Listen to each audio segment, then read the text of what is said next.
Here we're going to take a look at the next lab, which happens to be 5-minute code lab for C, looking at logical operations.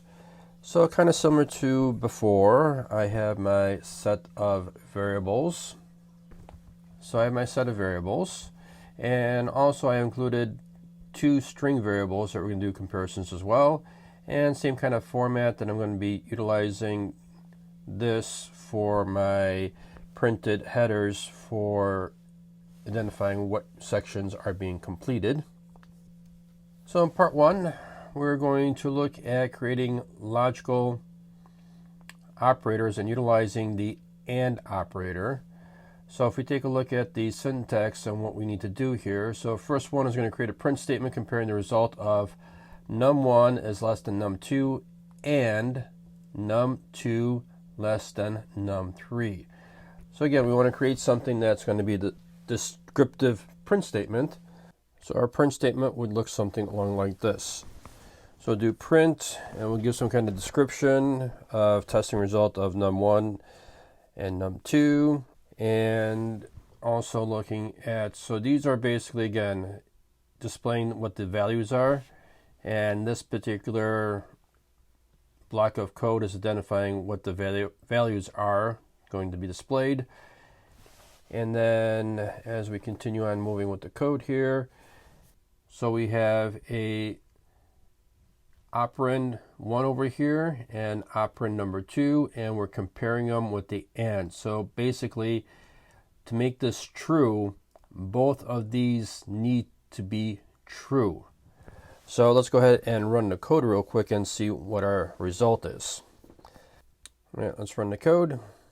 So let's take a look at our code. So right now we're just looking at our first part, and this is going to be this particular line that we're looking at in terms of this output.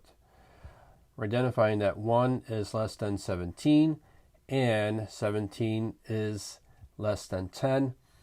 That's going to generate in false, because again, this is basically a true statement. This is going to be a false statement. So therefore, comparing it with the AND, a true and a false, that's going to render a false. So let's go ahead and continue with the syntax to do this line and this line. So this line will be something like this. Again, I'm creating a descriptor of what's happening, and then we'll create another one over here, and this print statement will be something along this line. So the result of num1 is equal to num2. And one thing I want to point out is this. Let's fix the spacing here so everything looks a little bit neater. And again, a quick reminder in terms of the code and how things are being evaluated and expressed. So this portion right here, I do not need a double equals because it's just a simple print statement of identifying the value of these variables I'm utilizing. But this is basically what we are evaluating. So this needs to have a double equals. Now if we didn't, we're going to basically have an error. So let me actually remove them and see what the error is here. So that, we'll come back over here and then we'll run the code. So as you can see, when we ran the code, we have this particular error. Let me make this a little bit bigger here. So it's simply identifying this. So our print statement that we messed up on, it's identifying that the F string is expecting this. So it thinks that we're just trying to display the values versus actually a comparison. So let's go back and check this and change it back to a double equals. So we'll come back to our code here.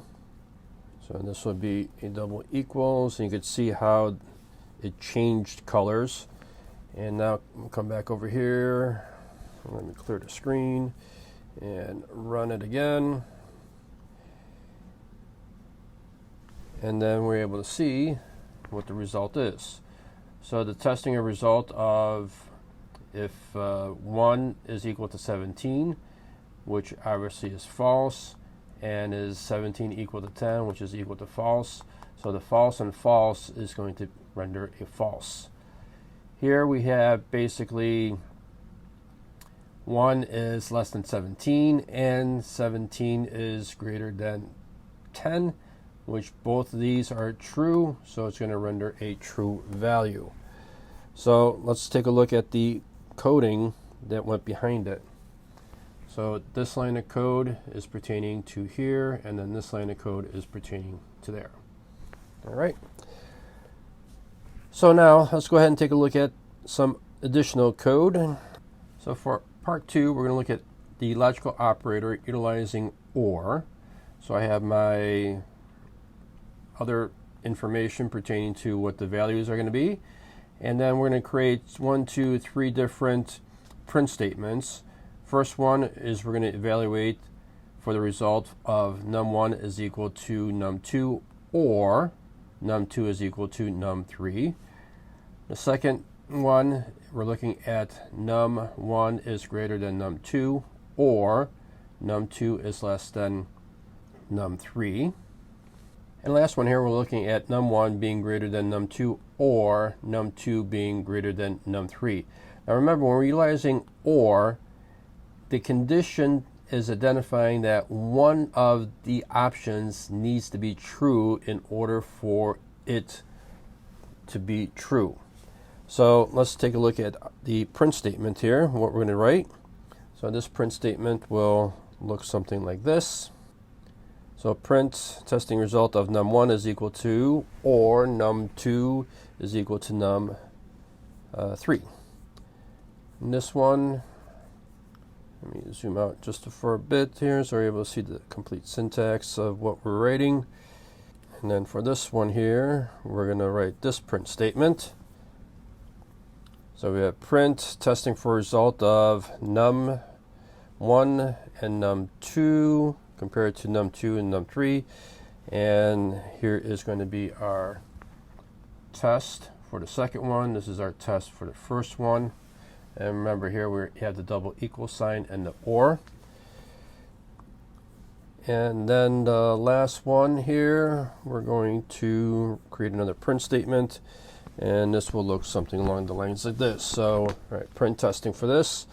So again, we have our descriptor and then what we're evaluating and identifying to see if this or this is going to be true.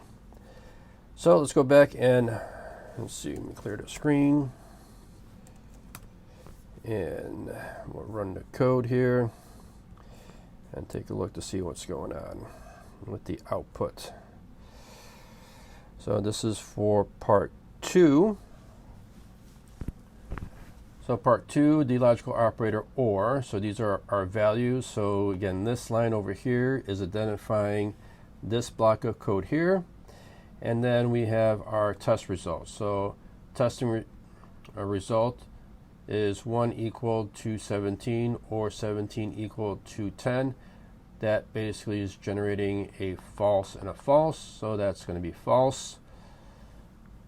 Next one here, testing if 1 is greater than 17 or 17 less than 10.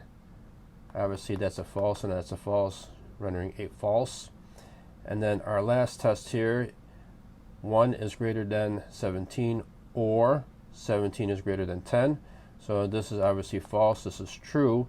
So again, anything that has one true when we're utilizing OR, that's going to be evaluated as true. For the next part, part 3, what we're going to do is we're going to evaluate utilizing strings as comparison values, and we're going back and taking a look at the relational operators. So here's just my print statement, my print header up there, and we're going to create these print statements to evaluate the following conditions for val1 and val2 in these particular scenarios. Now you notice over here I'm utilizing val1 not equal to val2. And the values here, if we scroll up, we're utilizing this for our values. When we write our syntax, it's going to look something along the lines of this. Again, we're going to utilize descriptors on the output so we know what's being displayed. So we have our 4 print statements, and when we take a look at the print statements, once again, we're displaying what the values are for the first part here. And this one, as you remember, when we're doing a comparison, we need to have a double equals to. Now let's take a look at the last print statement. So we're saying, is val1 not equal to val2? So this is how we'll write the not equals to. So val1, we're using the exclamation point with the equal sign there to see if it's val2. So this is going to generate the opposite of what we're looking to do. So once again, let me clear the screen. And then we'll run the code again. And now let's take a look at our output for part 3. So for part 3, should have did a little bit of a space over here so it's a little bit easier to read. So is cat greater than car? That is true because cat, the T here is going to come later. Is cat less than car? That's going to be false. Is cat equal to car? That's going to be false. And cat is not equal to car, right? And that's going to render a true statement right there because of how we wrote this particular code. All right, so now think about it. It's like we have a lot of different things that we're able to evaluate different expressions to get different results. Now, in the next topic, we're going to be looking at some conditional statements that's going to evaluate certain blocks of code when a condition is or is not met.